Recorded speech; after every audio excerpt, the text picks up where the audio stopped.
அன்பார்ந்த ரிஷபராசி நண்பர்களே, உங்கள் ராசியின் அதிபதி சுக்கிரன் அழகு, சுகவாழ்வு, பொறுமை, நிலைத்தன்மை இவை அனைத்தும் உங்கள் இயல்புகள். எதையும் அவசரப்படாமல் நிதானமாக செய்து வெற்றி காண்பவர்கள் நீங்கள்.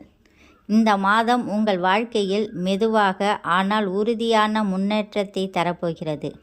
அவசர வெற்றி அல்ல, நிலைத்த வெற்றி கிடைக்கும்.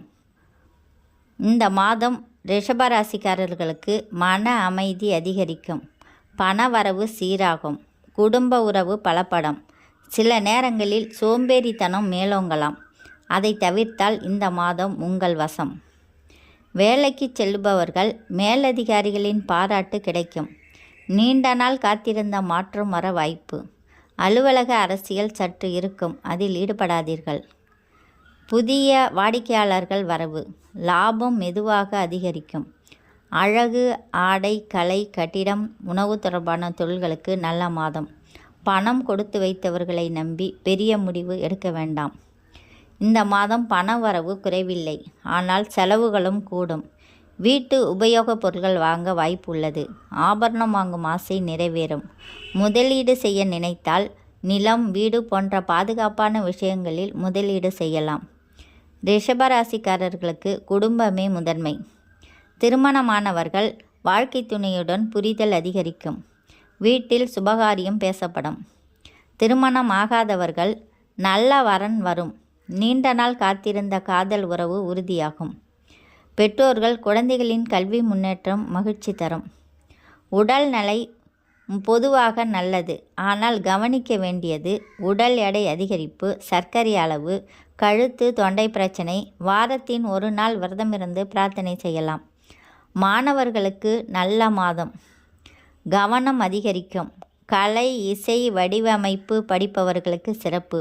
போட்டித் தேர்வில் சீரான முன்னேற்றம் உண்டாகும். வீடு வாங்க நல்ல நேரம். நிலம் தொடர்பான பிரச்சனை தீரும். வாகனம் வாங்க ஆசை நிறைவேறும். ஆவணங்களை முழுமையாக சரிபார்க்க வேண்டும். ரிஷபராசிக்காரர்களால் சுக்கிரன் அருள் பெற வெள்ளிக்கிழமை லட்சுமி பூஜை செய்யலாம். வெள்ளை மலர் அர்ச்சனை நல்லது. ஏழை மக்களுக்கு உணவு வழங்குதல் நன்மை தரும்.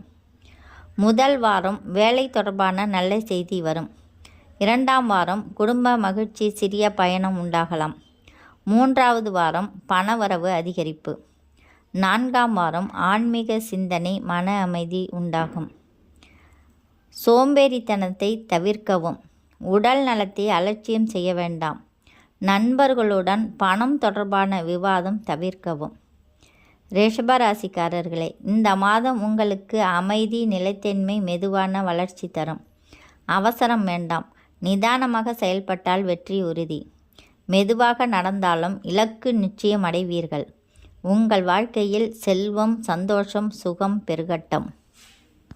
இந்த வீடியோ பிடித்திருந்தால் லைக் பண்ணுங்கள், ஷேர் பண்ணுங்கள், சப்ஸ்கிரைப் செய்யுங்கள். நன்றி, வணக்கம்.